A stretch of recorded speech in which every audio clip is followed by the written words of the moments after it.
Cette rencontre s'inscrit dans le cadre d'une coopération qui lie l'Association des maires du Sénégal au syndicat national des directeurs de collectivités territoriales françaises. La France nous a précédés sur beaucoup de domaines de transfert de compétences. Il est bon qu'en sillage, en tout cas de cette orientation du président de la République, qu'on voit comment ces compétences ont été transférées aux communes et au-delà de ça, comment ces compétences sont gérées par les communes et quelles sont les difficultés et les avantages qui ont été notés de part et d'autre. Et c'est pour cela aujourd'hui que nous attachons beaucoup d'importance à cet échange, puisque ça va être structuré autour des transferts de compétences, comment elles sont transférées et les difficultés liées à leur gestion.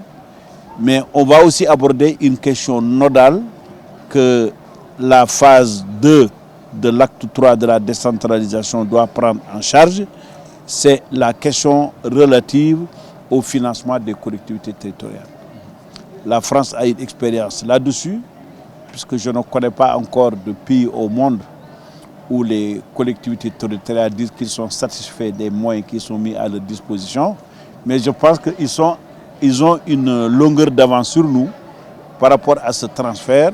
Et c'est sur tout ça que nous voulons échanger autour de ces questions pour pouvoir faire des propositions concrètes au pouvoir public, au président de la République, pour lui dire voilà comment on pourrait faire pour accroître en tout cas les ressources financières au niveau des collectivités territoriales. En tant que vice-président du syndicat national des directeurs généraux, accompagné de 4 collectivités françaises qui ont reçu en 2017 l'Association des maires du Sénégal, accompagnée des directeurs généraux, secrétaires municipaux et secrétaires généraux du Sénégal.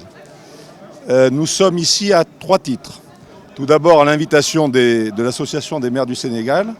C'est le match retour de la rencontre que nous avons eue en France en 2017. Le deuxième titre, c'est pour renouveler notre convention de partenariat avec l'Association des maires pour une nouvelle période de 4 ans. Et enfin, la signature d'accords de coopération technique avec l'Association des secrétaires municipaux et généraux qui se sont constitués récemment à Thiès le 18 mai dernier. Donc nous sommes dans le cadre d'une coopération technique. M. Oumarba l'a signalé tout à l'heure. Ce n'est pas une coopération décentralisée comme on peut l'entendre entre les collectivités, mais une coopération technique qui se traduit également par ce forum, qui est le premier forum des collectivités territoriales franco-sénégalaises et qui se déroule dans un lieu hautement symbolique, à l'université Cheikh Anta Diop et à la faculté des sciences politiques et juridiques, parce qu'il nous semblait important de réunir à la fois des universitaires, des étudiants, des élus et des fonctionnaires territoriaux français et sénégalais. Nous arrivons avec, on va dire, un certain nombre de compétences de collectivités territoriales, à la fois des élus, donc les décisions politiques et les politiques menées sur un plan local et l'accompagnement de ces politiques par les fonctionnaires territoriaux. L'idée dans notre partenariat aussi bien avec les maires du Sénégal que les secrétaires municipaux, c'est d'apporter un appui à la gouvernance locale, aux compétences locales, dans le cadre de l'acte 3 de la décentralisation.